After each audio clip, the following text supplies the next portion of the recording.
Ecclesiastes 1:15. What is crooked cannot be straightened.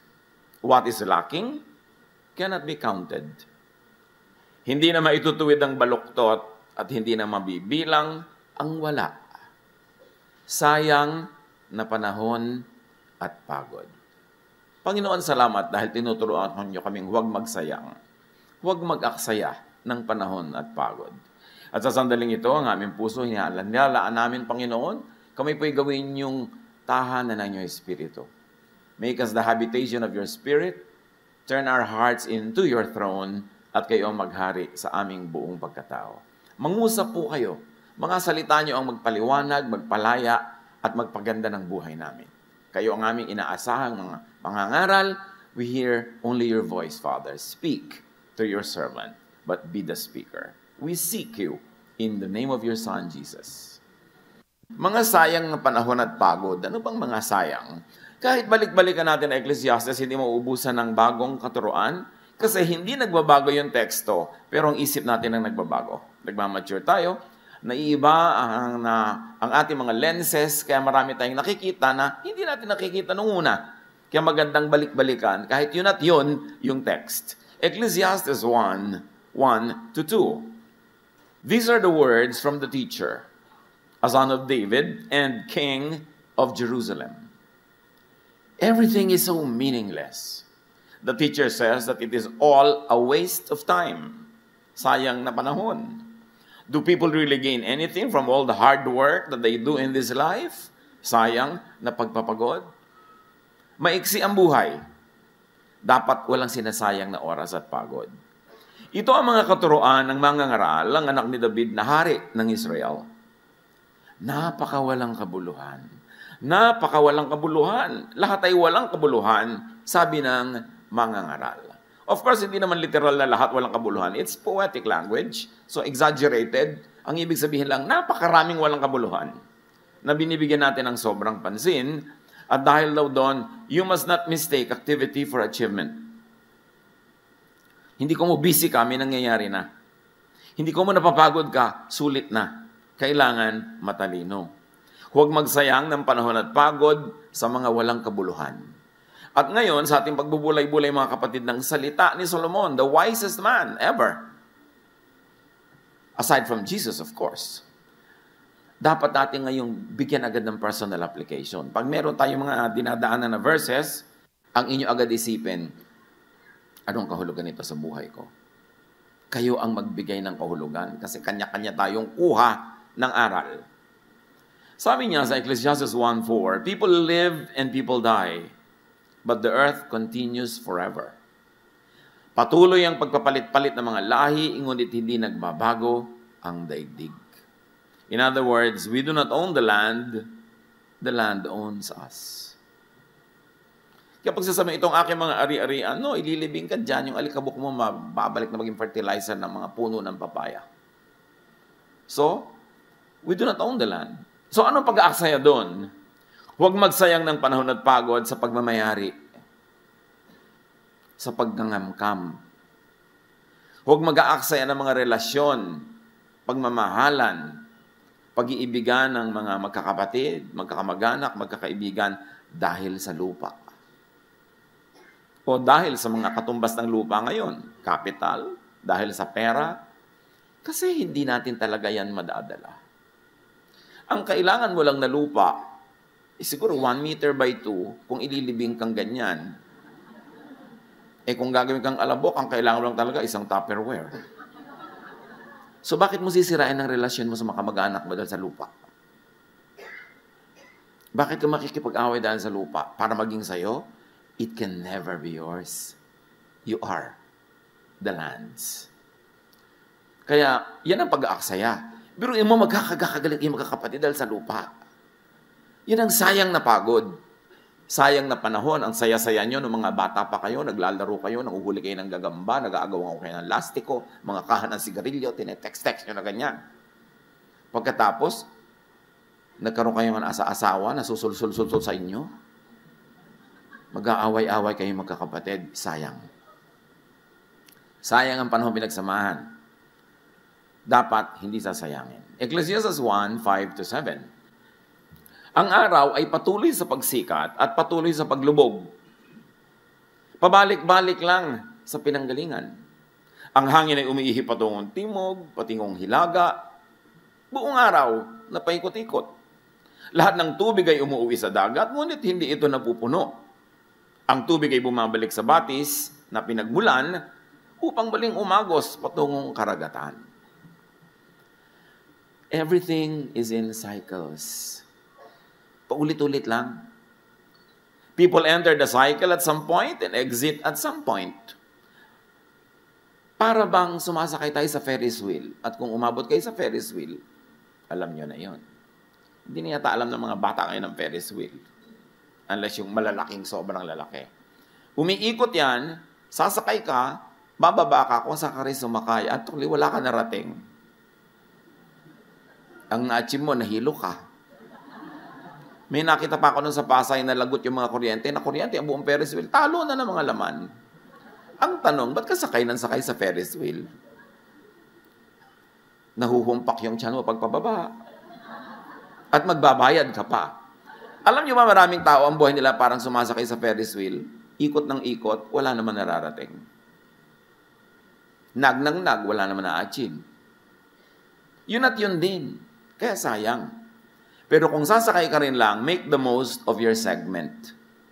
Hindi lahat ng sumasakay sa Ferris wheel bumababa where they come from. Yung iba bumababa na dito sa gitna, nahuhulog na sila. Like you don't always complete 60, 70, 80 years of life.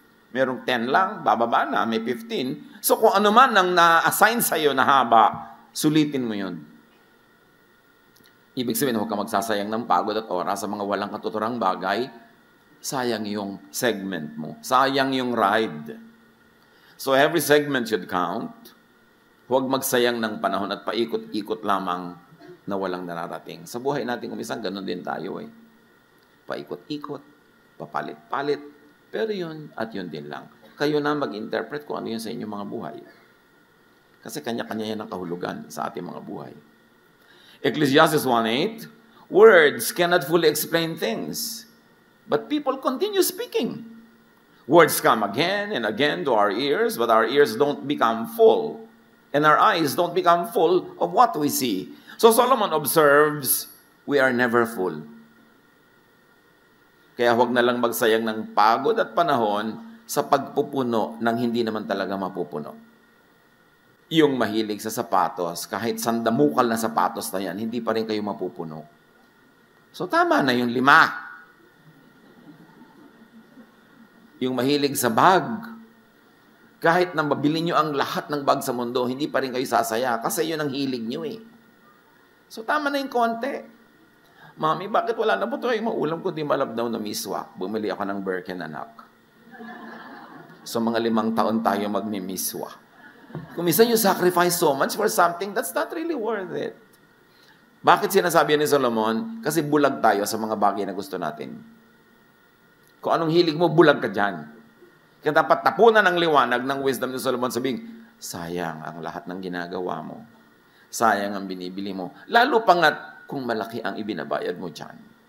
In terms of money, in terms of human relations, in terms of emotion, sayang. Because we are never really full anyway, so makontento ka ng hindi full.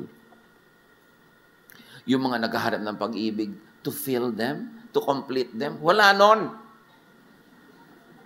Hanggang tumanda ka na lang at gumagapang patungong libingan, naghahanap ka pa rin ng ko-complete sa'yo. So kung ano ka na yan, magsaya ka na.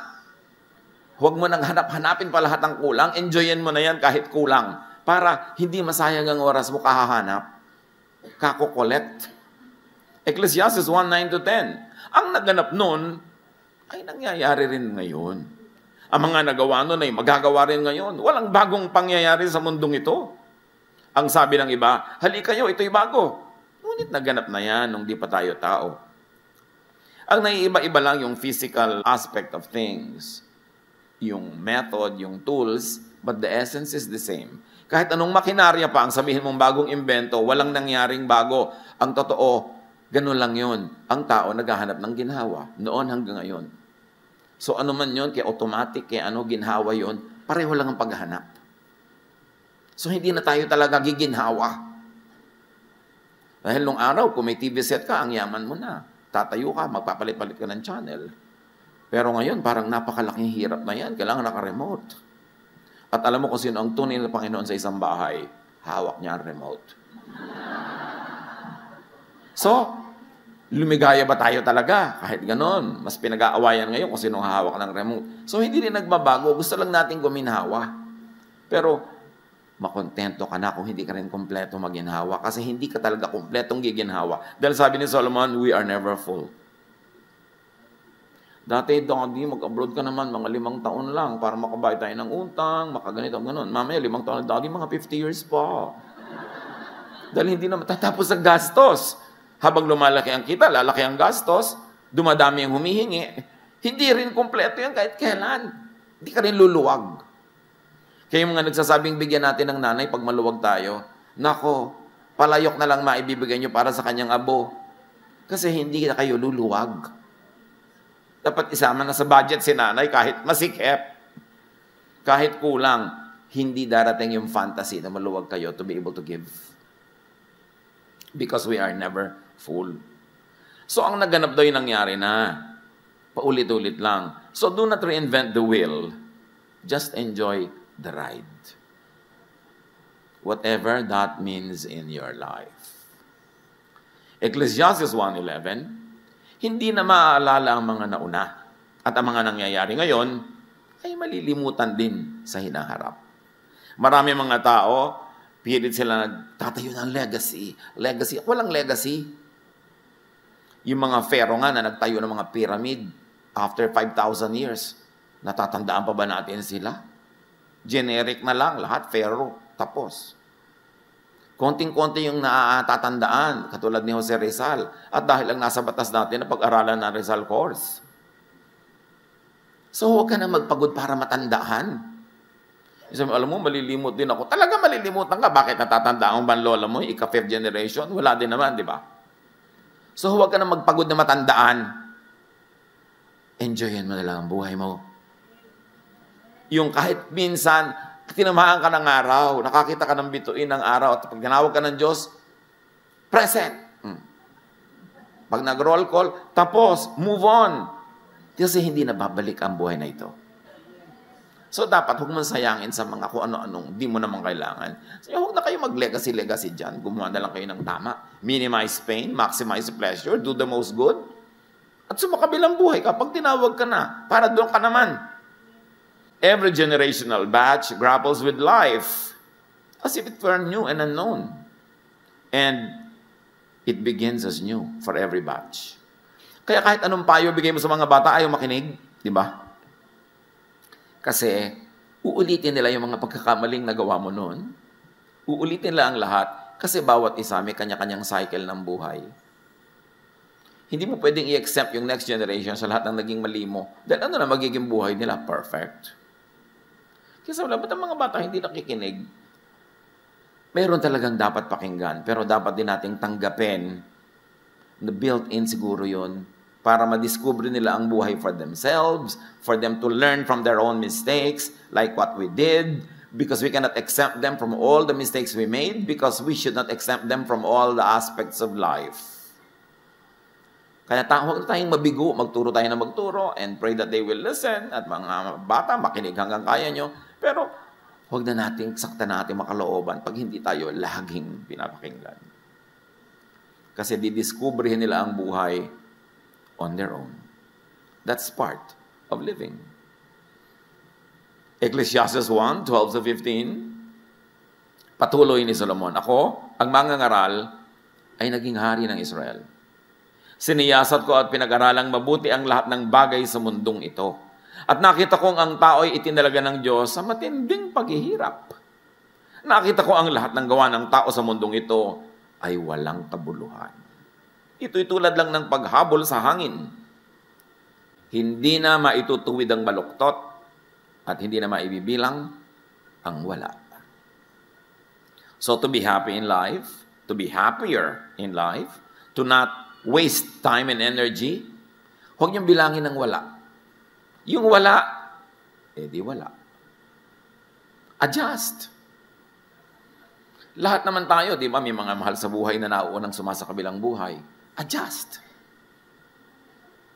Kasi kung gusto ng Diyos na sabay-sabay yung kunin, hindi naman mahirap gawin yun. Natira ka pa kasi hindi mo pa time.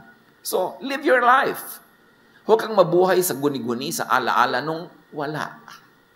Ang kailangan, ang bilangin mo yung nandyan. Para hindi dumami ang iyong mga lungkot. Sabi ko nun, hindi na maitutuwid ang baluktot. Ibig sabihin, what is crooked cannot be straightened out. So baka naman pagod na kayo ng katutuwid sa isang taong talagang baluktot. Mamaluktot na rin kayo para makasabay niya pamisa-misan. Hindi nyo maituwid siya. Kaya nyo naman sigurong mamaluktot, mag-adjust sa kanya para lang mag-enjoy kayo sa buhay.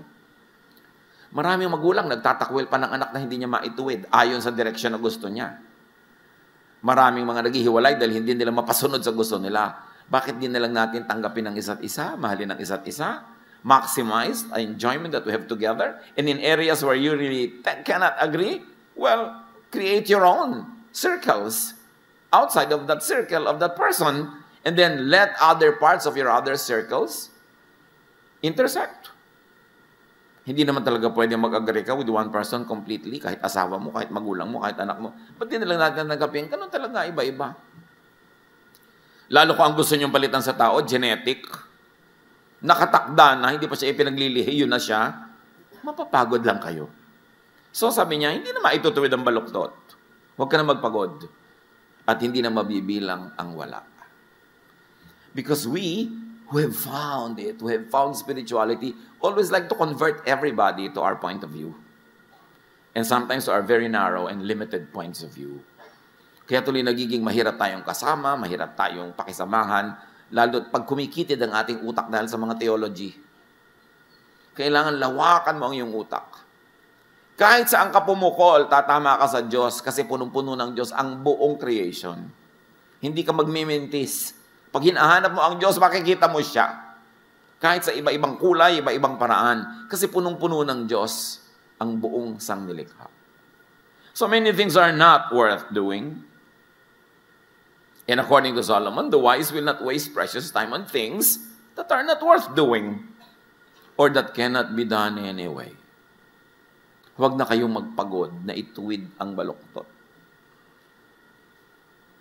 Maximize na lang yung inyong love, yung inyong enjoyment sa buhay.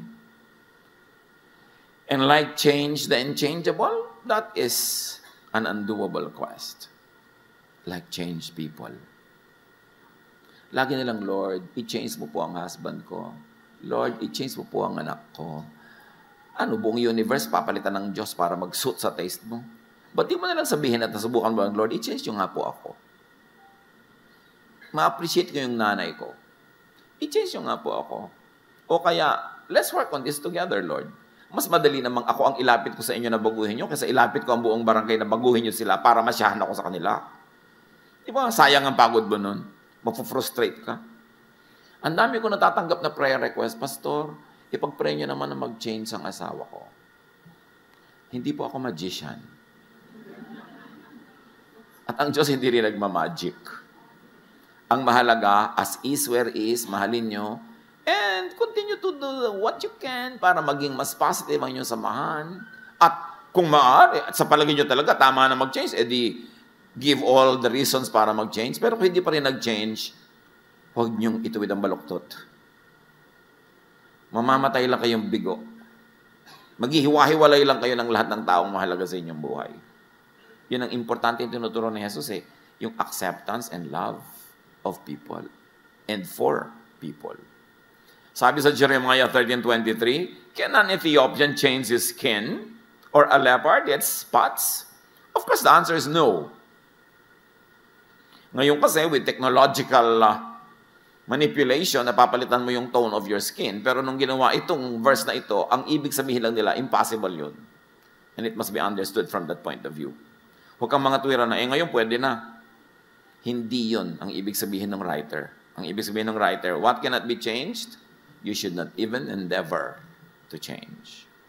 Ecclesiastes 1:16-18, sabi ko sa akin sarili, ang karunungan ko'y higit sa sinundan kong mga hari sa Jerusalem. Alam ko kung ano ang tunay na karunungan at kaalaman. Pinag-aralan kong mabuti ang pagkakaiba ng karunungan at ng kamangmangan, ng katalinuhan at ng kabaliwan. Ngunit, Napatunayan kong ito rin ay tulad ng paghahabol sa hangin. Habang lumalawak ang karunungan ay dumarami ang alalahanin. At habang dumarami ang nalalaman, ay lalong tumitindi ang kapighatian. Sabi diba, tama ako. Talagang hindi ako nag-aral doon. Diba? Tama ako, hindi na ako nagpakarunong. Hindi naman yun kasi kamangmangan yun eh. Alam niyo, siyempre yung poetic language exaggerated to drive home a point. Hindi binabaliwala ni Solomon ang karunungan. Ang sinasabi lang niya, habang rumurunong ka, humanda ka, kasi habang lumiliwanag ang iyong isip, mas marami ang nakikita mong kadiliman sa paligid. So, are you trying to be wise? Is trying to be wise a waste? Is trying to be wise a waste of time and effort? Ang sinasabi lang ni Solomon na ito, huwag magsayang ng pagod sa sobrang pag-iisip. Don't overthink. Yung may nakita ka lang na kung anong clue, nabuo na ang buong kasaysayan sa isip mo na may kulasisi ang asawa mo, ibinabahay niya ganitong budget buwan-buwan, mas malaki ang refrigerator kesa sa'yo. Dahil lang sa kaprasong guni-guni. Pero maraming guni-guni ng misis, totoo. Binigyan yata ang mga misis ng special gift ng Diyos na may antena. Pero hindi lahat ng nare-receive doon ay tama. Don't overthink. Ang anak mo wala pa sa bahay, wala ka naman magagawa talaga, hindi mo alam kung nasaan, matulog ka na. Kasi mag-overthink ka, wala rin naman mangyayari. Worry ka ng worry. Don't worry about something you cannot change. Ipasa Diyos at itulog. Huwag mag-worry sa mga hindi mababago. Kumisan meron tayong mga karamdaman na talagang parang napaka lala, just have quality of life. Enjoy whatever is left, and when you have to go, go. Do not struggle with it too much. Kasi, pag hindi mo yan tinanggap, lalo lang humahapdi, lalo lang humihirap. Mangyayari din naman. Lagi na lang, sasabihin mo, what can I salvage from this situation? How can I make this thing better at the moment, given my limits, and given the potentials that I have in my hands? So, huwag magpagod sa sobrang pag-iisip. Lalo, Pastor, ano po kayo ikakagunaw ng mundo? Yelo, tubig, apoy. Alam mo, bakit mo pinaproblema yan? May pambayad ka na ba sa ilaw next month? Wala po. Yun ang isipin mo, anak. Magtinta ka ng banana cue dyan para may pambayad ka. Kung paano magugunaw ang mundo, problema yan na yung Diyos. Paano po kaya ako mamamatay? Kasi ayoko pong mamatay ng walang makeup. May nagsasabi talaga nun. Itato mo na ang makeup mo sa mukha, ha? Para saan ka man abutin, may kilay ka na. Mga bagay na hindi kailangan. Magpapakasal, Pastor, magiging tapat po kaya sa akin ito buong buhay. 1 week siguro, baka pwede kong sabihin, pero beyond that, malay ko ba? Malay natin sa buhay. So, yun yung problemahin. Itong ibig ko sabihin mga kapatid na kayo ang mag-apply sa buhay nyo ng mga messages na ito. Kasi kayo lang ang may ganong kaliwanagan to connect the dots. Manuri, makiramdam, ano-ano ang pagsasayang nyo ng panahon at pagod na hindi naman dapat. Panginoon, turuan niyo po kami na i-apply ang karunungan ni Solomon sa pang-araw-araw naming buhay. Kayo ang magbigay sa amin ng liwanag ng pag-iisip para makapamili kami kung anong bibigyan ng panahon at pagod at kung ano yung isa sa isang tabi. Pagbulay-bulayin natin mga kapatid, huwag niyong madaliin, pag-isipan, and listen to the voice of the Spirit that is now guiding you to make very practical applications in your own private life.